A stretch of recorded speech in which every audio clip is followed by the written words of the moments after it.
So there's two things I want to talk about from section 3.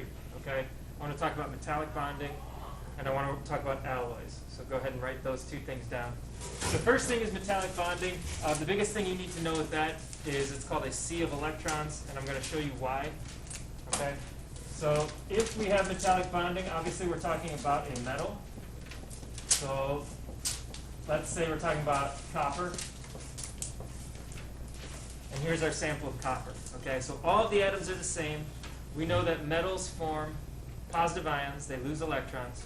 Okay, and so what we've got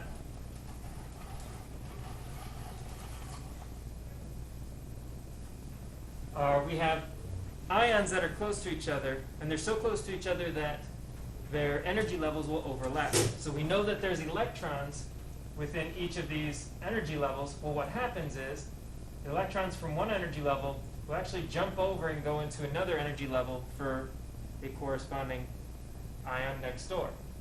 Okay? And by doing so, since they are just require the same amount of energy for each one, they can flow freely in between all these different energy levels. Okay? And so you have each one of these ions is kind of stuck, and we call it a sea of electrons because the electrons kind of move like water. Okay? And that's what makes metals such good conductors of electricity, is because that's what electricity is. It's a flowing of electrons.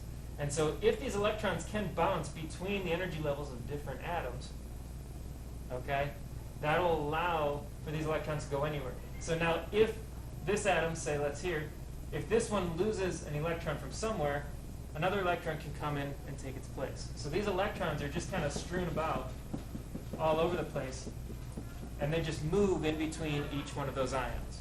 Okay, that's metallic bonding. All right. So one thing, one property of that is, let's say we take, let's say this is a cube, okay, and we take a hammer to this side. We just hit this hammer. Okay. Well, what that's going to do is that's going to jolt all of these atoms down.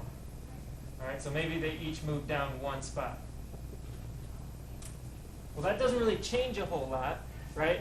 Because, yeah, these are two positive ions next to each other, and usually positives repel, but we also have these negative electrons in between as kind of like a buffer.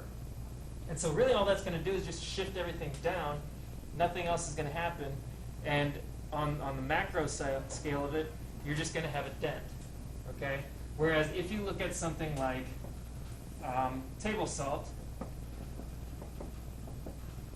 next time you go to a restaurant, if you're waiting for your food, just pour a little table salt onto the table and look at it really close. You're going to see that it's all just little cubes.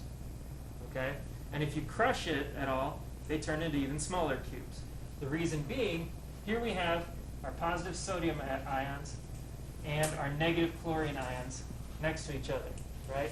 And we know that one positive sodium bonds with one negative chlorine. Okay? Well, that happens the whole way through. So if we do the same thing, if we have a hammer hit the side of this, and everything shifts down one, well, now we have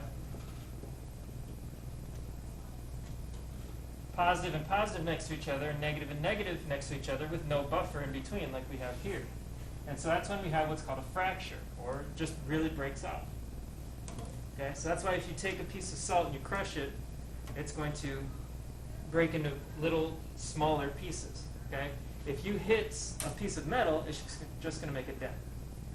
Okay? It has to do with that sea of electrons, those electrons flowing in between the ions there. Okay? The other part of section 3 that I want you to know is an alloy. Okay? An alloy is a mix of two or more elements, at least one of which is a metal. So an example of an alloy could be brass. Okay? Brass is a mix of copper and zinc. And the reason we alloy certain things is because sometimes we want some properties of one of those components, and sometimes we want the properties of other of them. Take, for example, the faucet. Okay? Our faucet is made of steel. Well, steel is mostly iron. But if we made it of pure iron, okay, as the water runs through it, that's going to start rusting the inside of it. Eventually the whole thing will rust and fall apart, and that's not a very good sink, right? So we need to make it so that it won't rust. And so what they do is they take iron, they alloy it with other things, chromium, carbon, okay? And by doing that, it turns into what's called stainless steel, right? It gives it that nice shine, and it makes it rust resistant, so it won't rust, okay? So in some cases, we have alloys that will enhance the properties of that certain material or make them better. But an alloy is a mix of two or more elements, at least one of which is a metal. We can also have different components or amounts, right? So let's say we have 60%, 40%. We can also have 80%, 20%. It all kind of depends on the application of that and what you're using it for, okay? So those two things are going to be on the test on Tuesday, more as a definition type thing, just knowing what metallic bonding is and knowing what alloys are. Yes, sir? Well, for like metallic bonding, as the definition, would it be C of electron? For metallic bonding? Yeah, it's going to say something like that on there. It'll say that the electrons flow between all of those positive ions. It'll definitely talk about the C of electrons. So, okay? Others?